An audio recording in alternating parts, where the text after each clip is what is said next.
Hello everyone and welcome back to another edition here of the GSMC Fantasy Sports Podcast, brought to you as always by the GSMC Sports Network. My name is Christopher Shepard. Thank you all for tuning in to today's edition of the show. Happy Thursday to you all here on this great Thursday afternoon. To start things off, as always, we're going to be talking about our Week 14 general prop bets. We now get to look at Sunday's slate of games after looking at Thursday Night Football yesterday. We're talking about some injuries around the league that occurred whether last weekend or several weeks ago, and continue to update you guys on them and also give you some concerning fantasy implications for them as well. I'm going to make some picks for the week and some of the weekend's biggest games. I'm going to update you on the NFL MVP odds. This one seems to be a little bit more unsettled than that of the Heisman, so I thought it would be a little bit more fun. And then we conclude today's show with my Sunday Night Football betting preview. Big one in the AFC West. Could this be a potential changing of the guard between the Chargers and the Chiefs in that division? But before we get into any of that good stuff, I do want to remind you yet again that if you want to, like, follow, and subscribe to the show in the network. If you want to view more exclusive content such as this or any other shows, you can also go to our website, gsmcpodcast.net, or other websites as well to check us out. Great things to my great people here at the network. But if you want to interact more directly with our shows, please make yourselves available to the Super Chat, Super Thanks, and Super Stickers features here on YouTube. Great way to contribute and interact with the show as always. You can go to gsmcpodcast.net, leave a tip or donation, and or a comment, question, or concern you have, or just do it right here through YouTube. It's a great way to get your opinions out there. Just makes the show that much better. And I love hearing from you, my faithful audience, all the time, and it just makes this show, like I always say, really come to life. But without further ado, let us jump right into our first time of the day, starting off with our Week 14 prop bets. Now, like yesterday, this is about the players here. This is about betting on certain players and certain matchups that I really believe are going to hit for you this weekend, whether it be because they're in a slump or whether it be they are overachieving expectations right now. And looking at this weekend slate, it felt a little bit easier to determine where things could go wrong for certain players and where things could go exactly the way you want them to in terms of a betting perspective. So even though there's not many exciting ones, I tried to get some long shots out there, starting off with the first one.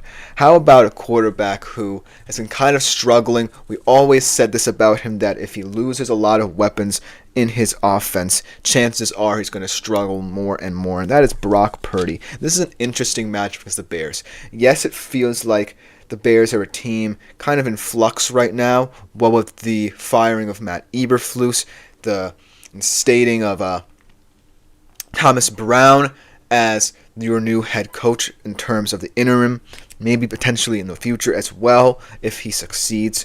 And this one certainly feels like it shouldn't be a trap game, right?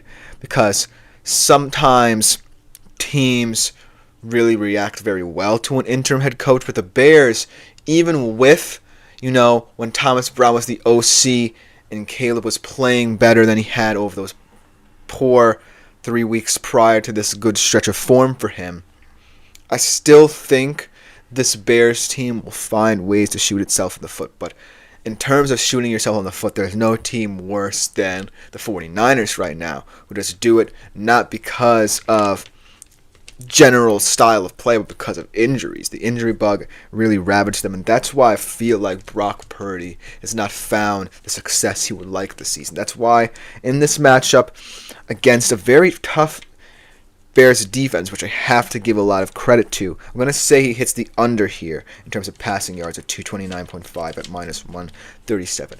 I really don't necessarily think that this matchup is going to be favorable to someone who is kind of reeling right now in terms of lack of weapons. Yes, there are exciting young players there, but it certainly feels like the time bomb is ticking for the 49ers right now.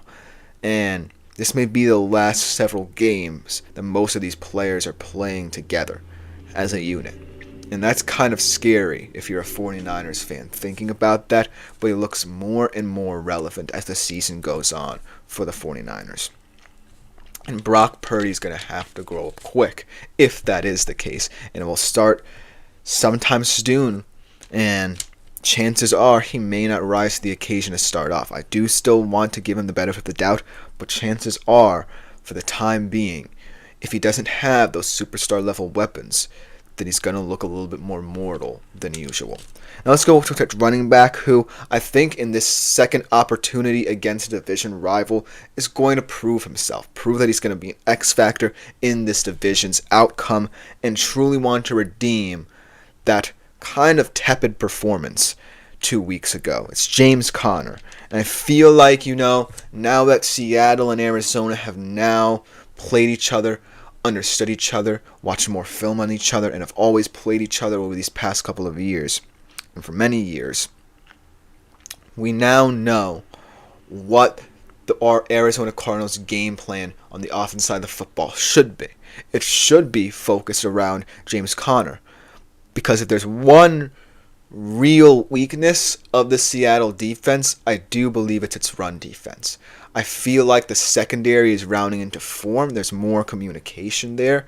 And at least from the linebacking core onwards, that part of the field in terms of defense is pretty much covered. It's that defensive front I'm kind of worried about. Yes, Leonard Williams is there, but it's going to be about corralling a guy like James Conner, not having him going. Because if James Conner is going, then Kyler Murray gets settled down, and you don't want that. However, James Conner is going to have a much bigger say in this win or lose for Arizona. So that's why I'm picking the over here at 65.5 rush yards for him, because he's not going to disappoint again. He's going to want to state the Cardinals' intent by truly taking it to that Seattle front and trying his best to help his offense out, because that's what they're going to need.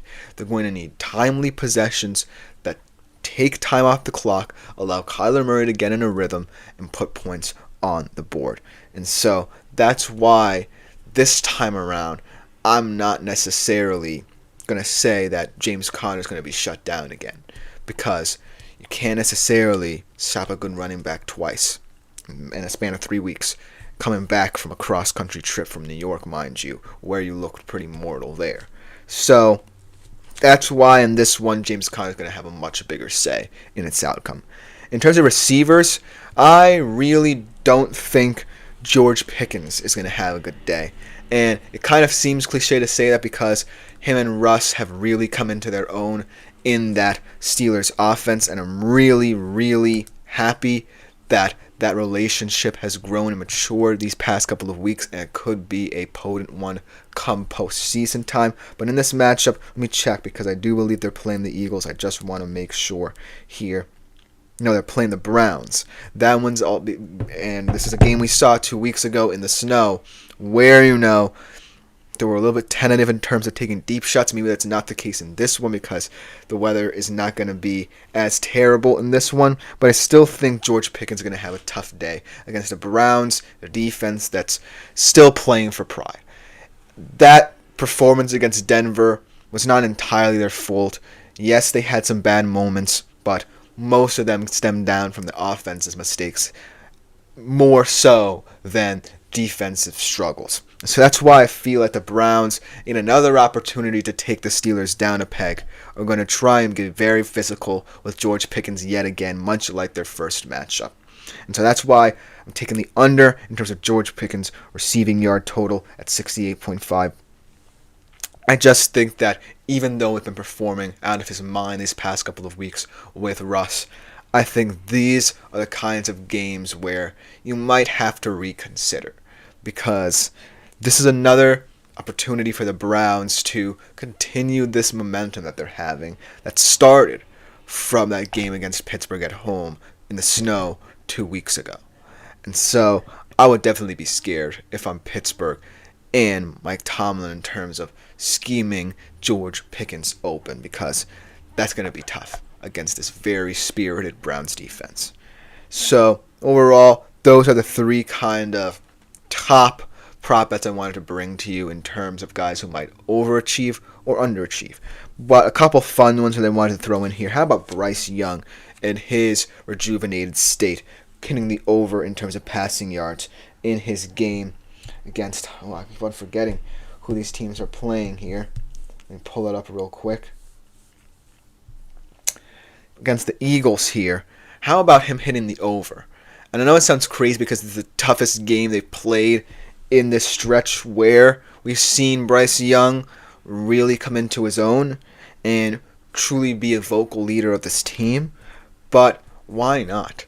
I feel like at this point in time, we're starting to see a confident Bryce Young no matter the opponent.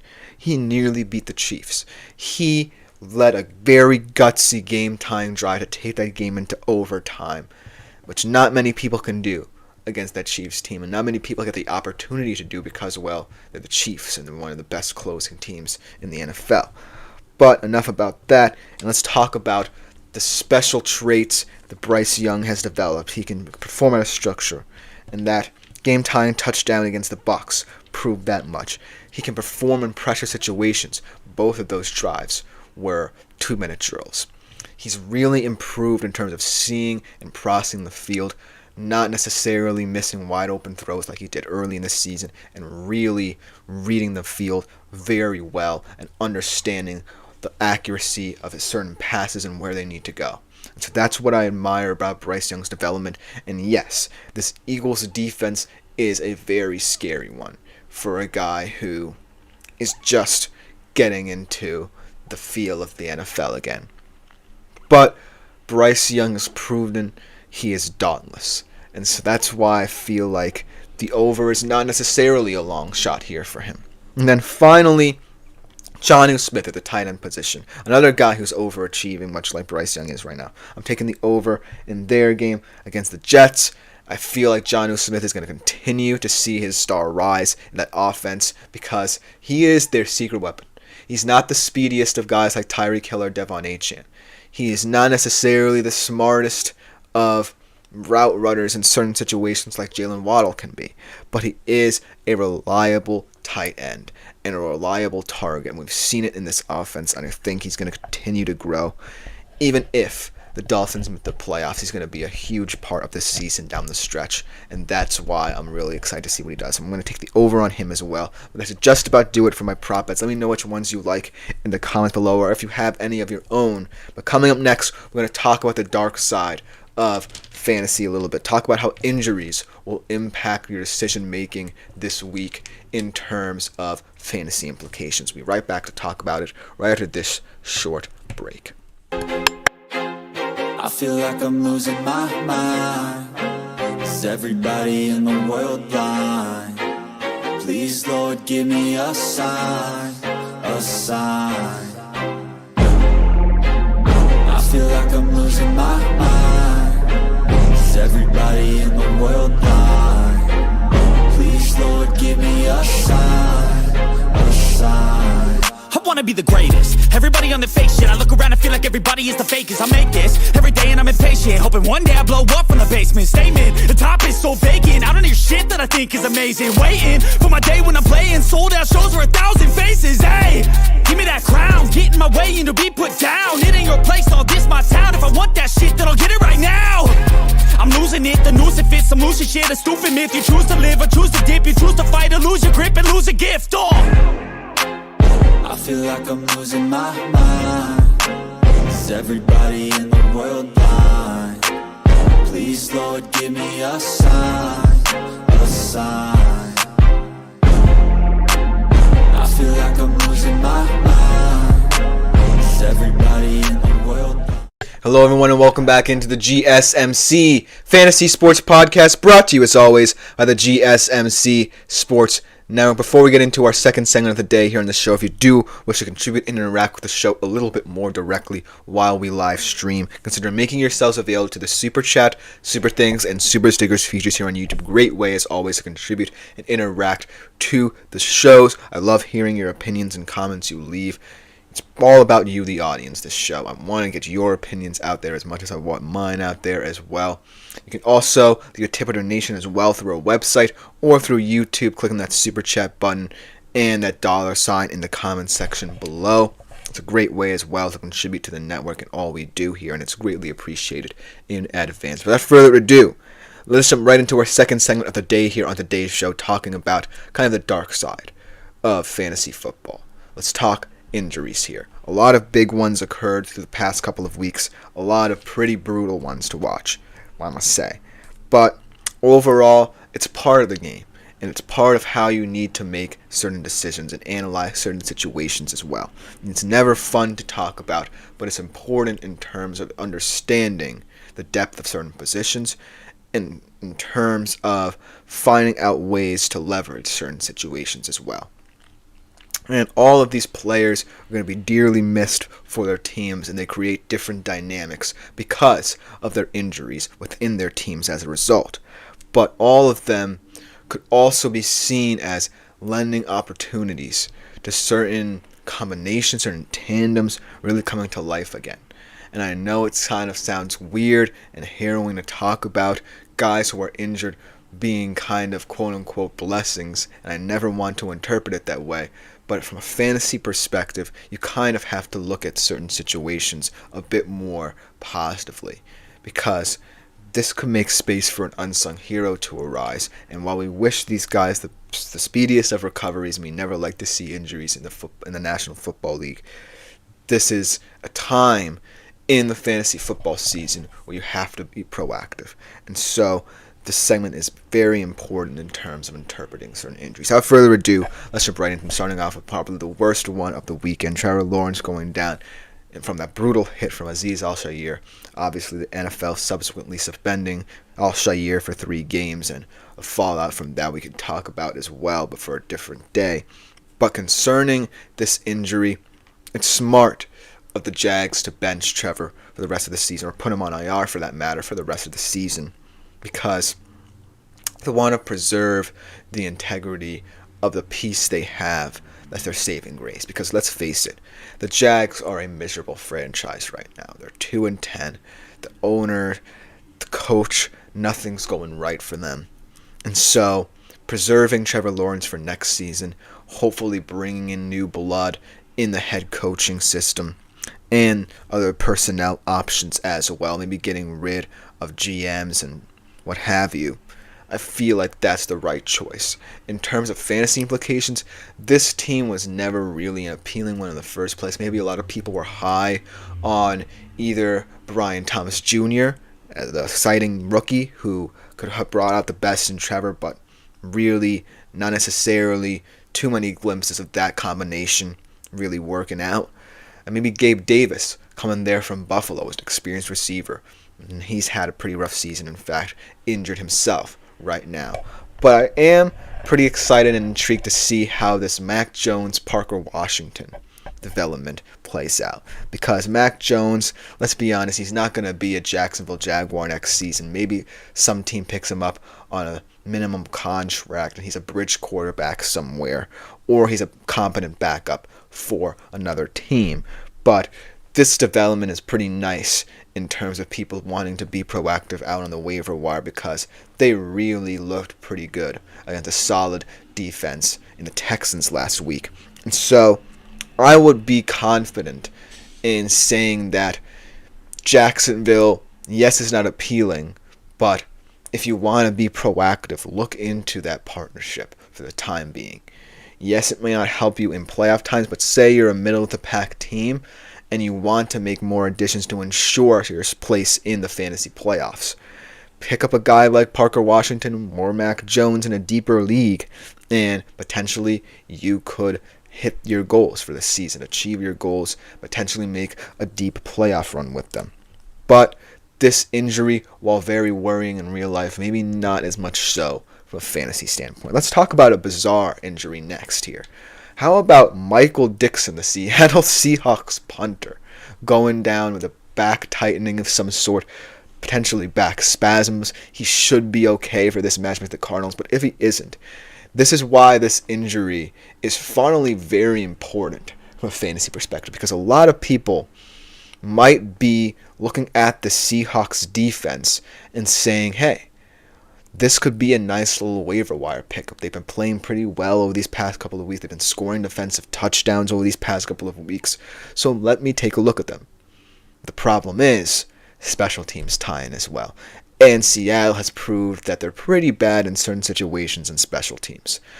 And if Michael Dixon is not himself, he's only, say, even 65 to 75% in this game against Arizona, it's not going to look pretty for the special teams side of that combination. Because remember, defense and special teams are a 2-for-1 package. Yes, you can really like the look of a defense, but you have to trust that the special teams don't mess up. And I can't necessarily say that about Seattle as a fan myself right now. Because as much as I love this defense, and this defense has been doing its job, the special teams look shaky. And if one of those players is injured, like Dixon, then chances are this team starts to lose a little bit of its appeal as well down the stretch, especially if they get into the playoffs. And you're in the fantasy playoffs and you're trusting this Seattle defense to pull through for you. You also have to worry about the special teams. And that's why I wanted to bring this one to light, even though it's a little bit more bizarre and probably won't have much impact as I necessarily think. But another one that's truly been a huge impact on and off the field in real life and fantasy, J.K. Dobbins. I feel like this one has truly hit the Los Angeles Chargers pretty roughly. I feel like this injury really impacts the style of play that the Chargers are wanting to employ. And looking at this team right now, they're reeling because of it. They don't necessarily have trust in that many players outside of, say, Gus Edwards now. They gave some touches to Kamani Vidal. He didn't perform well. And so this running attack now looks more mortal than what it was with J.K. Dobbins, where they were just imposing their will against opposing defenses. And so that's what concerns me, because I was someone who was high on this Chargers backfield. I was high on a guy like Kamani Vidal, thought he was going to get meaningful touches. But now, the fact that, it came at this point in the season when the Chargers were battling for a playoff spot throws a wrench in your entire operation if you're the LA Chargers. Now you're really back up against it. And with the opponent game we're going to be talking about at the end of the show against the Chiefs coming up, you really don't want your offense to not show up in that one, because you're going to need to put up points on the board against the Chiefs if you want to win that game. So this one is really detrimental, not just in fantasy and how you have to look at this Chargers running back room now, but also in real life, because they don't have a guy like J.K. Dobbins. Maybe Gus Edwards can be that down the stretch, but J.K. Dobbins truly revolutionized what this offense was able to do under Jim Harbaugh. And now we're starting to see the difficulties without him. And so that's why that's important. To another injury, maybe not as important right now because his team isn't suffering without him by any means. Devontae Smith kind of been in and out of this lineup over these past couple of weeks with a hamstring injury. And not for nothing, though, everyone loves this Eagles team from a fantasy standpoint, no matter who's injured on it, because chances are this is going to be a well-oiled machine, even if one of their guys goes down. I would say the only guy who that doesn't necessarily apply to is Saquon, just because he is mostly 75% of this offense. But, it is kind of weird seeing a guy like Devontae Smith go down, because a lot of people might have felt like this was his year to truly stand out in this Eagles offense. Maybe supplant A.J. Brown even as the wide receiver one, but it hasn't been the case. And so this is something to monitor throughout Devontae Smith's career, whether or not injuries will really slow down his development.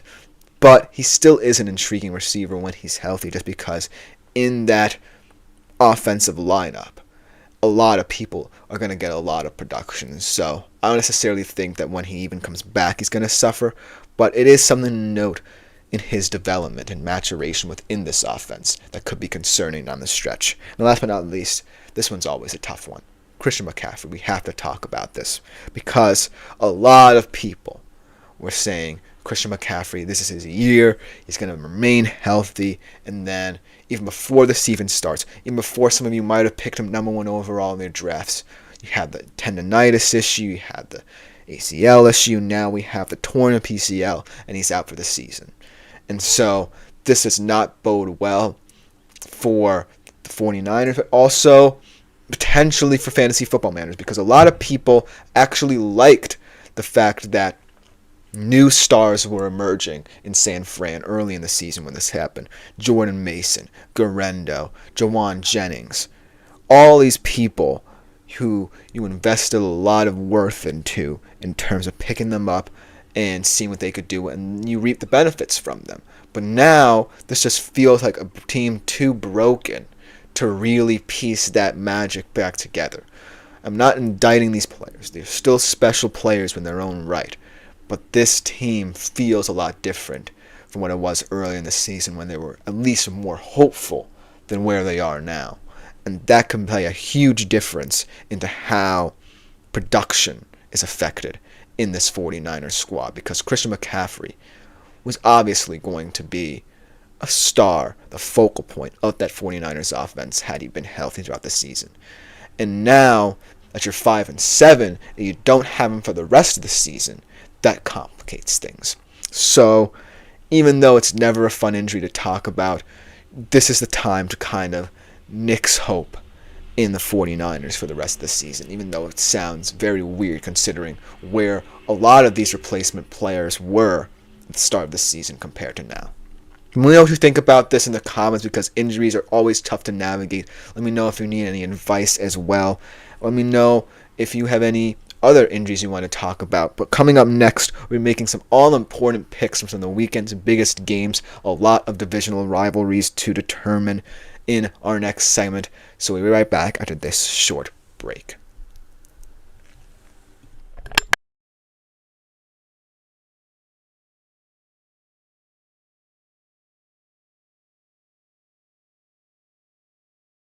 Looking for your daily fix of sports talk without having to pay for it? GSMC Sports Network is available on YouTube. Just search GSMC Sports Network. Get your fix of daily sports talk shows on YouTube, absolutely free. NFL, college football, NBA, MLB, MMA, UFC, fantasy football, and so much more. GSMC Sports Network has shows running all day long, with new sports shows starting every 2 hours. Just like on your favorite cable sports channel, except GSMC Sports Network is absolutely free. Hello everyone, and welcome back into the GSMC Fantasy Sports Podcast, brought to you as always by the GSMC Sports Network. And for our third segment of the day, going to be making my all-important picks and predictions for the biggest games of the weekend. A lot of divisional rivalries, just a lot of intriguing heavyweight matchups as well. But these 4 games could be season-defining for certain teams. Maybe in different manners, but all together, all 4 of them mean something, at the very least to me, when I look at this weekend's slate of games. Because of the fact all of these teams have a shot at pulling off wins. And so, that's the point that I'm trying to make here. I want to make this segment as fair as possible, but I also want to highlight games that might go under the radar outside of potentially the top games you might be monitoring this weekend as well. So without further ado, let's start off with kind of one of the more under the radar games of the weekend, maybe more for external issues for at least one of these teams rather than on the field play. But the Jets and the Dolphins is just a game that I'm really intrigued by. Dolphins 6.5-point favorites, but I feel like with all the off the field issues, you could justify this spread being a bit higher for the Dolphins. However, I'm going to say that this divisional matchup is one that could go either way. And I feel kind of funny saying that just because the Dolphins feel like the better team right now, and they're definitely playing more cohesively. But the Jets are one of those teams that I feel like can find moments in games where their offense becomes unplayable. In certain situations, say the run game, the short passing game perhaps, I see glimpses of what this offense could have been this season, and it's just a matter of sustaining it, and against a divisional opponent, that could be the impetus for this offense to really get going. And so, seeing as to how, like I said, divisional games are always tricky, and I always say that, the Jets could cover here. I'm going to pick them to cover here. I'm going to pick them to cover the spread, not necessarily convincingly, because I still do believe the Dolphins have more juice to their attack. They're more fluid, and they have more opportunities to put up points in bunches with that offense. But I got to give the Jets at least a chance here, because when they play well on the offense side of the football, I like what I see. And while it's few and far between, and Aaron Rodgers looks like his 40-year-old self, and they're not necessarily getting Breece Hall the ball as much, and he's missing open receivers, when those things get compensated for, and when everything does click, and you can sustain certain drives, you can put points on the board, most importantly, sometimes win the time of possession or field position battle like they did against Seattle, then you can cover a spread. Maybe not win outright, but you can keep a game close. And divisional games are always close. So it's a tough one to pick here, but I think the Jets will cover just because of the fact that there's a chance that we can see some good moments from them, even if it's only in spots and spurts. But then let's talk about the Sunday Night Football game. We're going to talk about it a little bit more at length for our final segment. Chargers-Chiefs here. Always going to be an intriguing one. And this one's going to come down to the play of the Chargers offense without, like I said, J.K. Dobbins at its helm. And I feel like, Justin Herbert's one of those guys who bought into this Harbaugh philosophy and might struggle a little bit and prove that he could struggle in that game against Atlanta without a solid foundation in his backfield.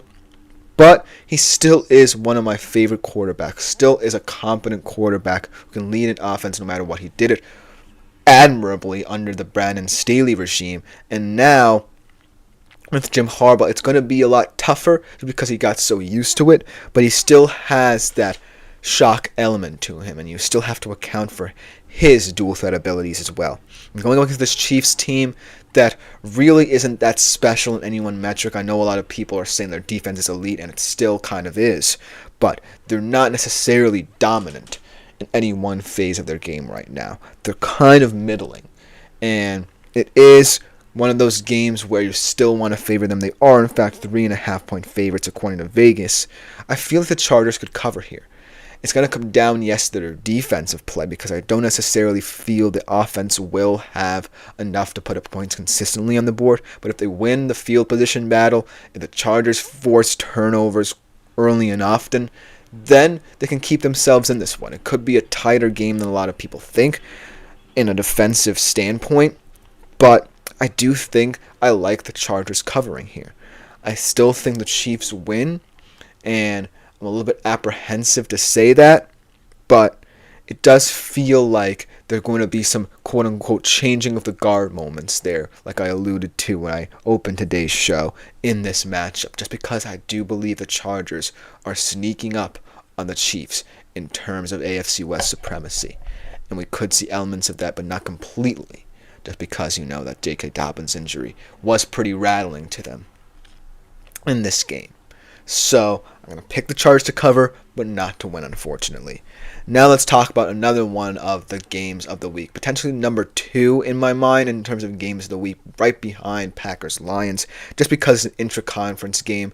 And one of these teams hasn't been consistent enough for me to say they can spring the upset. It's Bills-Rams. Bills 4.5 points favorites here. And as much as I want to like this Rams team, as much as both sides of the football can be the scariest in the entire National Football League. The offense and the defense, once they're hot, they're hot.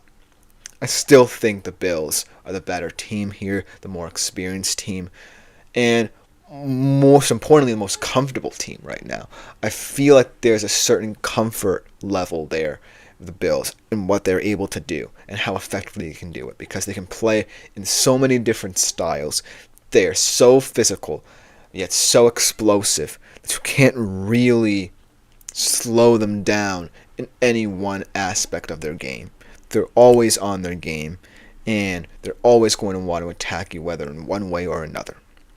And so I don't necessarily feel like this Rams team, who still doesn't necessarily have a true identity yet, is going to fare well in this one. I do think the Bills will win this one outright, and I do think they can win this one by more than, say, 10 points.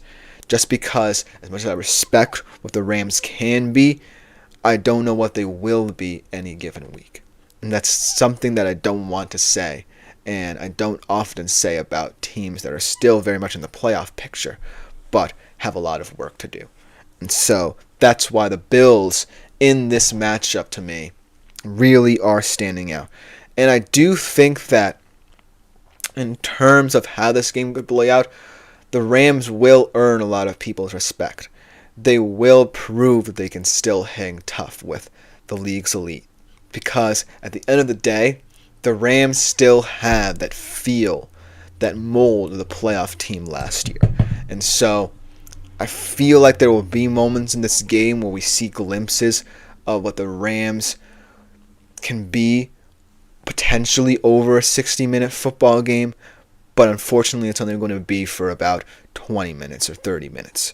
So it's not going to be anything too comprehensive we see out of the Rams. I am giving them the benefit of the doubt, but the Bills right now are just a better team playing the better football. And so that's why the Bills, yes, it's cliche to pick them, but I do think that you have to at this point in time, just because the Rams right now are a little bit too scattershot. In the last game they want to talk about, let's go back 2 weeks. Well, not really, because they're playing again this weekend. It's the Browns and the Steelers. Steelers 6.5-point favorites here, but you know what I think about this game. And while it's tough to justify it, I just feel like the Browns are motivated to spoil their division. Yes, you know, in some games they fail to show up in certain aspects, and as a result, they falter when they should potentially have won, much like they did against Denver. But against the AFC North, there's something about this team that comes alive. They're truly spirited and motivated to derail the hopes of their divisional rivals more than any other teams in the NFL. And while it's certainly not the best plan for your own team's development, it certainly is fun to watch. I love the Browns, an exciting spoiler team. They went from one of the more unlikable teams in the National Football League to one of the most likable teams.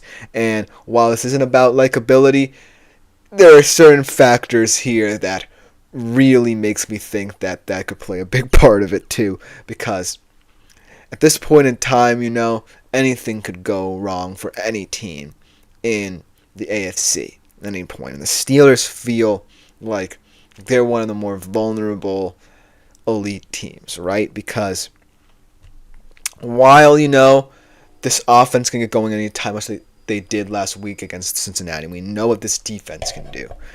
Chances are, in this matchup, yet again, we're not going to see the best of it. And I feel like it's going to be because the Browns just suck you into their game plan early. And Jameis does the best job of announcing himself early in games by saying, hey, I'm Jameis Winston and this is my game.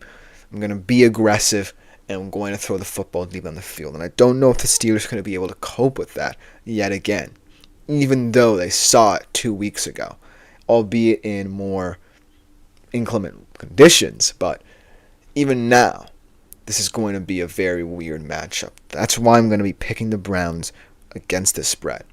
And this game could be close, but the way I see it, the Browns are explosive enough to really make this much like the last playoff game they played against each other. Remember that one where it would turn into a really weird shootout and there were so many turnovers, there were so many bizarre plays in that one. I could see this happening in this one.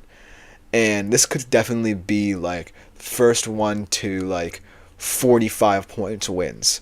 And I think the Browns, if they get into that game style, could be the first one to 45. That's why I'm picking the Browns here, because they're just a fun team with an underdog mentality, never say die mentality now, that really can come to life against a divisional opponent and really make it difficult for them in this situation, just because of the fact that Jameis is unafraid. And that's sometimes all you need in a leader of your football team. If you're unafraid and if you're just willing to be free in how you play, then chances are your team plays relaxed as well and you can put up as many points as you want. But you also have to take your peaks with your valleys here. This could potentially be another one of those games where Jameis shoots himself in the foot a little bit, much like he did against Denver. But that's the excitement of this game, right? And so I have to pick, in the excitement, getting caught up in the hype of it, the team most likely to add to that excitement, be the hype team in this matchup, and that is the Cleveland Browns. Let me know what you think about all these games in the comments below. They're all going to be very interesting heavyweight matchups. But coming up next, we're going to take a little look at the updated NFL MVP odds. I feel like this race is much more wide open than the Heisman, which makes it a lot more fun to analyze. So we'll be right back right after this short break.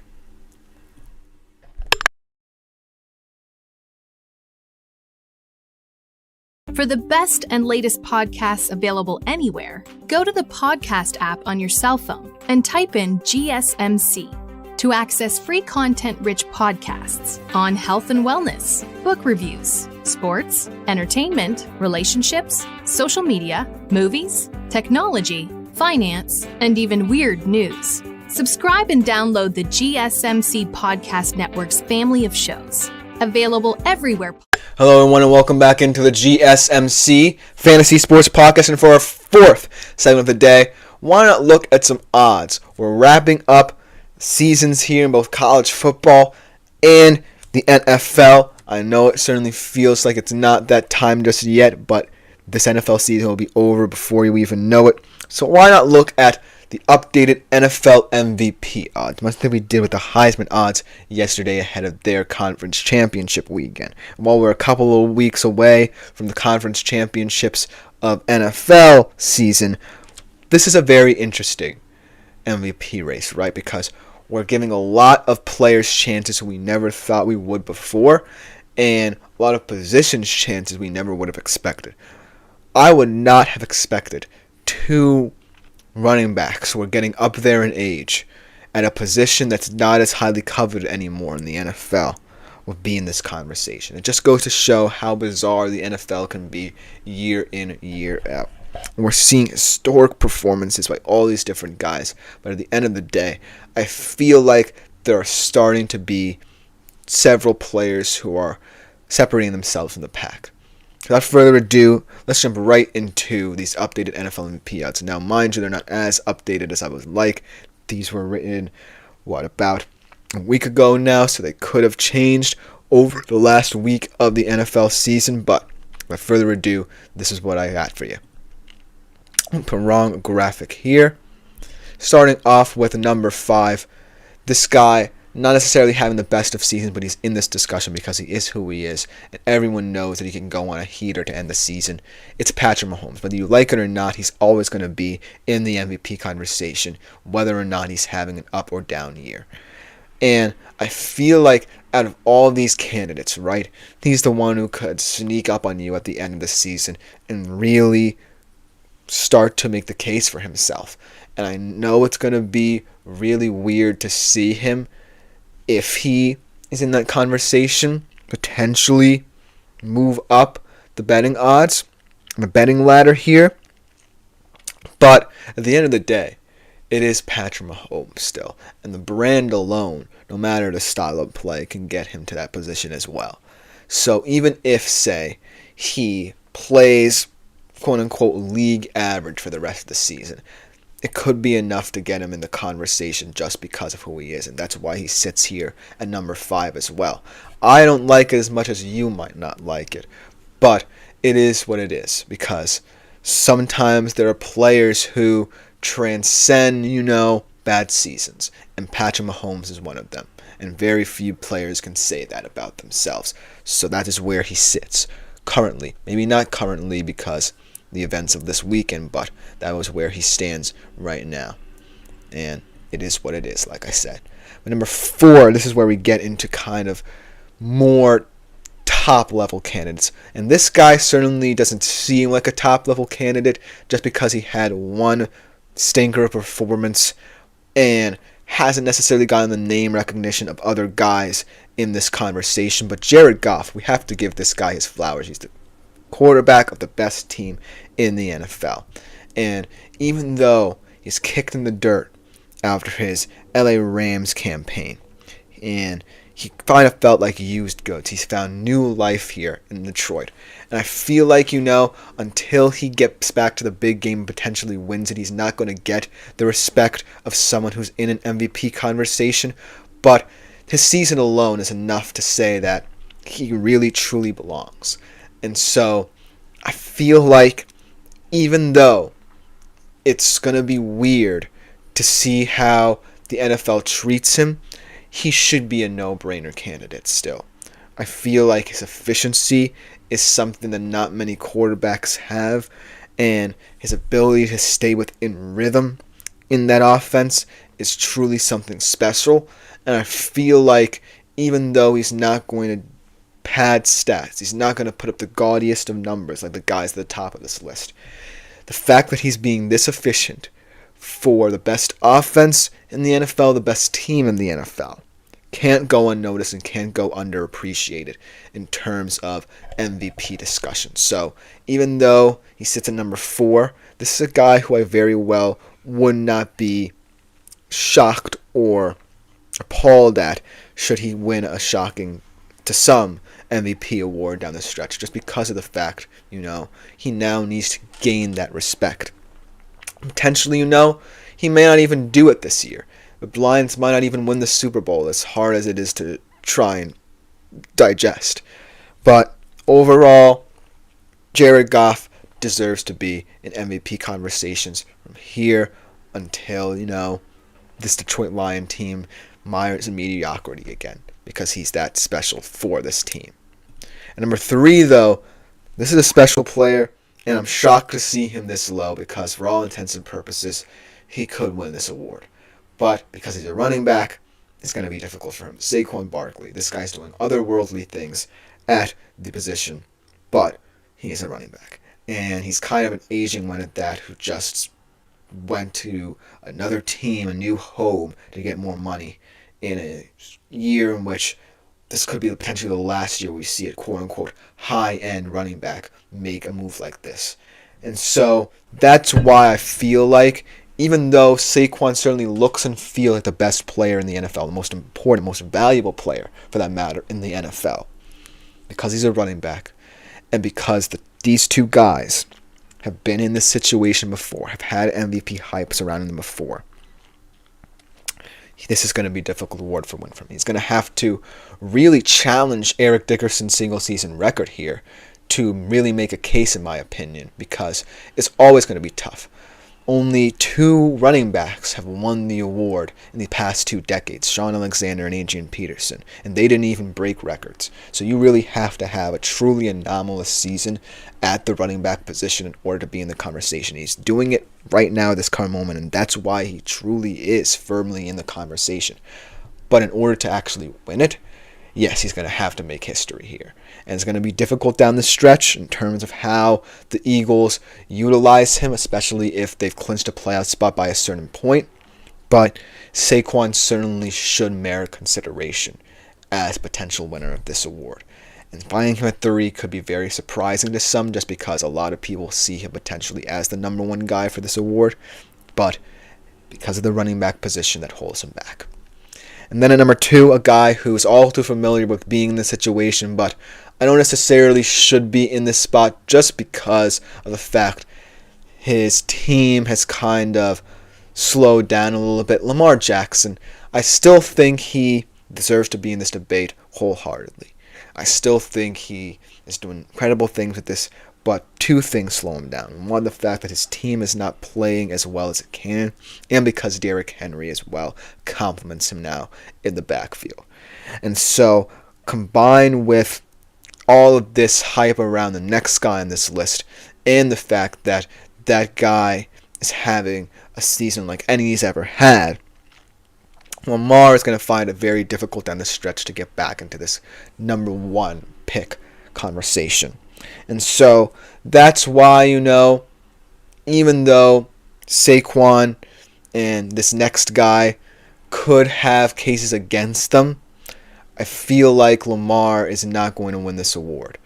Just because I feel like this number 1 guy has something that Lamar doesn't this season. And the number 1 guy is, in fact, Josh Allen. And the one thing, funnily enough, that Josh Allen doesn't have this season is turnovers. That was always the problem with Josh Allen. He was a lot more fun than most of the candidates on this list to watch, and everybody loved him for it. But this season, the thing that separates him from all these other guys is turnovers. He limited that in an offense in which he kind of takes the back seat, which is the only way I can see him potentially being hindered in winning this award. But it allows him the freedom to make more decisive impacts on this team in terms of his play style. Because of the fact he's not always worried about hitting those deep balls, because of the fact there's no real deep threat in this team, because of the fact he has to play more than himself, it brings out the best in him. It limits the worst in him. And that's a combination for a guy who's already cemented himself as a superstar in this league to win his first MVP award. And even though a lot of people can make justifications for the guys behind him, Saquon, yes, if he makes history, he should definitely get this award. And we got to give Jared Goff his flowers finally. Josh Allen did what he needed to do this season to firmly entrench himself as the MVP of the National Football League. If you look at the team as well, compare this to Saquon a little bit, and Lamar, and even Jared Goff. Josh Allen is a very valuable player because I don't know where this Bills team would be without him. If you put, say, I don't know, a Mac Jones, a Trevor Lawrence, maybe even a Caleb Williams or a Drake May or Jaden Daniels with this Bills team might not even win 7 or 8 games. That's the point right here. Josh Allen has developed to this point to win this award. And that's something that not many people in this conversation can say. And he's doing it with less. And that's why I feel like this is a rightful place for Josh Allen to sit in the betting odds for the NFL MVP awards. But that will just about do it for this segment. Coming up next, our final segment, previewing Sunday Night Football, massive one in the AFC West. Chargers, Chiefs, going a little bit more into depth on that one right after this short break.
Hello everyone and welcome back to the final segment of the day here on the GSMC Fantasy Sports Podcast, and it should be a good one to close out today's show, previewing Sunday Night Football, a big one in the AFC West, the Chargers taking on the Chiefs. Kansas City 3.5 point favorites, minus 175 to win. LA plus 145, over under 43. And this one, like I suggested early on in today's show, could be a quote-unquote changing of the guard. I mean, not for the entirety of the game. We're going to see elements where the Chiefs certainly would feel like the worst team in this game. I feel like it's not necessarily, like I mentioned in my pick segment, going to hurt them in this one, and I think they'll eventually prevail and ultimately prevail in this one. But we're going to see moments, like I said, where the Chargers can get their thing going, and it's going to look better than the Chiefs. We're going to start to say, hey, we could potentially see the Chargers win the AFC West next year. That's what it's going to look like. But overall, when thinking about this game, I just see this Chargers team maybe get overawed too much in crucial moments to truly hurt this Chiefs team. Now, I know that the Chiefs have been playing pretty poorly against weaker opposition. They've had a lot of one-score games and games that you should feel they should dominate it in. Again, for example, the Panthers game and this past weekend against the Raiders, or not a weekend, Thanksgiving weekend. Black Friday was that game. But ultimately, this Chiefs team certainly feels like it can get got on any given Sunday. And while the Chargers, certainly have the feel of a team that could upset them, I feel like the reason why I can't buy into it that much is obviously the run game, because J.K. Dobbins being injured truly does impact this team in a very negative manner. We saw it against the Falcons in a game in which I thought would be much more exciting offensively, so to speak.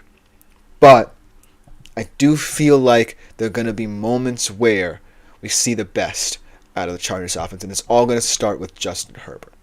Justin Herbert is no slouch without a run game. Yes, it kind of was a shock to his system perhaps in that game against Atlanta, because he is starting, like I said, to get used to what Jim Harbaugh wants out of him, to manage games a little bit more. But when we think about Justin Herbert and the reason why he's starting to become, in many people's minds, an elite quarterback and not just a pretty good one, is because of the fact that we've seen it before with Brandon Staley, where Justin Herbert, actually not Josh Herbert, actually had to play a lot more hero ball than he's playing now. Do it convincingly enough to say, hey, this guy's going to be something in the league. And this is perhaps the biggest game of his NFL career. Not to place too much emphasis on it, but I do feel like it is. Just because of the situation he's in and what he can do to really prove that the Chargers are going to be an AFC West contender for many years, potentially win the AFC West for many years down the stretch. And so that's why, even though this run game is not going to look as potent as it has in recent weeks, Justin Herbert has the opportunity to say that he can still prove to be a competent guy when you need him.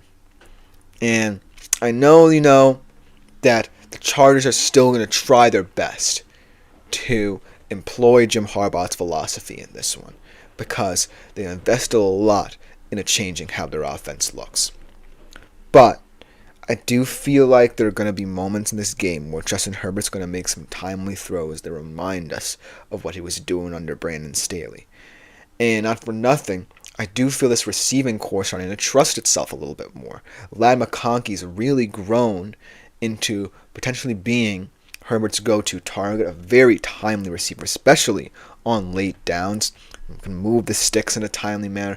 Not necessarily a yak monster, but a guy who can understand the position at a very high level and understand what his quarterback wants out of him as well. And then you have guys like Quentin Johnson and Joshua Palmer who have underwhelmed throughout their careers here, but I feel like are still receivers who are reliable enough that Justin Herbert can trust them to make key plays down the stretch in this one.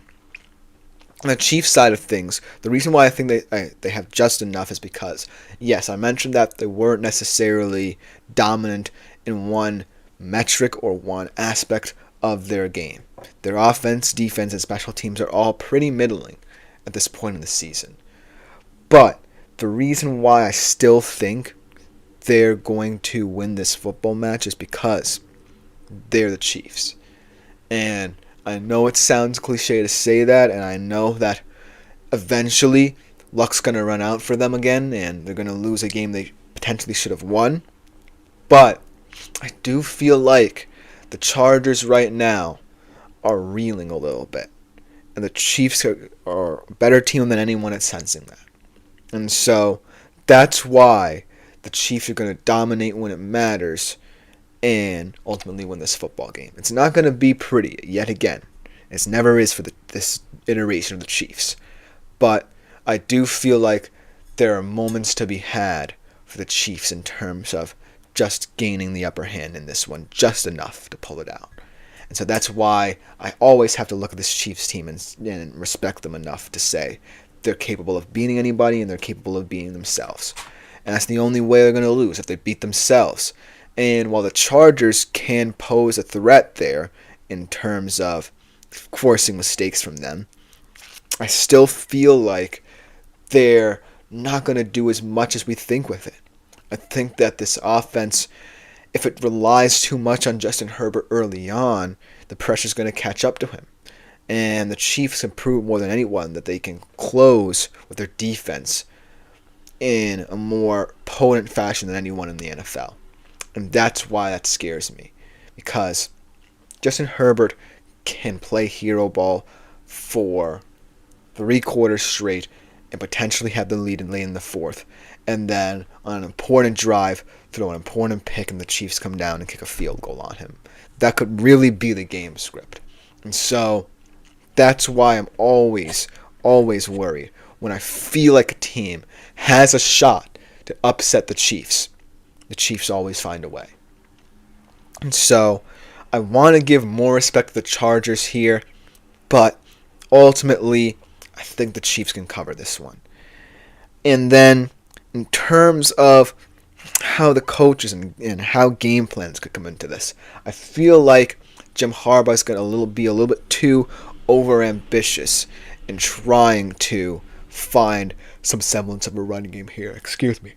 But ultimately, his insistence on trying to maintain that running game could come back to bite them late on. Because late in the game, I feel like the Chiefs had this ability to drag you into what they want.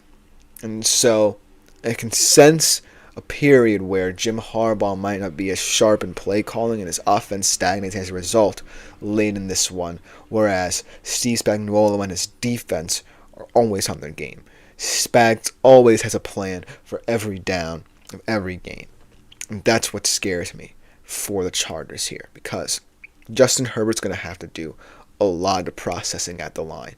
And he's going to have to know when to audible a play, when to improvise, and when to stay within structure. Because this Chiefs team is going to smell blood from the moment you let your head down. And so that's why I can't necessarily persuade myself that if the Chargers get into an opportunity where they have a chance to win the football game, they're going to take it. Because as much as I love what Jim Harbaugh's done to this team, potentially going to win Coach of the Year when all is said and done, there is a moment where you're going to have to let stubbornness fall to the wayside. I'm not sure that he's going to be willing to do that, even with that injury crisis in his backfield. And so that's where Steve Spagnuolo is going to sense he can pounce with his defense. And as much as Justin Herbert, and I feel will have a fantastic game here, take care of the football, be as efficient as possible, and ultimately not put your team up against a wall, it's going to be for naught because of the fact that the Chiefs are going to win it anyways. And I know that I'm rambling on, and it sounds, like I'm going in circles over and over again, but that's what the Chiefs do to you. They lull you into talking about them in a way that is repetitive, because they are repetitive. Because end result, more often than not, for the Chiefs is repeating winning every single time. And when you find a team that's consistent, that's all you can say about them. No matter how good or bad they play, chances are winners win. And that's what stands out to me in this Chiefs team. Yes, they're a lot more vulnerable than past iterations of this team. But the Chargers are in a situation here where they're still the hunter. They're not the hunted just yet, like I suggested. And in this matchup, when you're the hunted and you just suffered a significant injury in your team and it impacts your coach's play style, and thus it could impact how this game plays out, chances are the Chiefs are going to take advantage of it. It's that simple. One weakness, and the Chiefs are on to you. And that's all it takes for the Chargers to tighten up a little bit and get out of the side of their game. But I still think there are going to be moments where we can't ignore what the Chargers are becoming, because they're becoming a very special football team. They're believing and buying into Jim Harbaugh, for better or for worse. We'll find out in the future. But overall, this Chargers team cannot be ignored. But I still have to stick with my guns here and say the Chiefs will find a way to win. It's a divisional game. It's going to be tough. But like we saw with that blocked field goal against the Broncos, they just find ways. We saw in that game against the Bucs, they just find ways. We saw in overtime against the Panthers, they just find ways.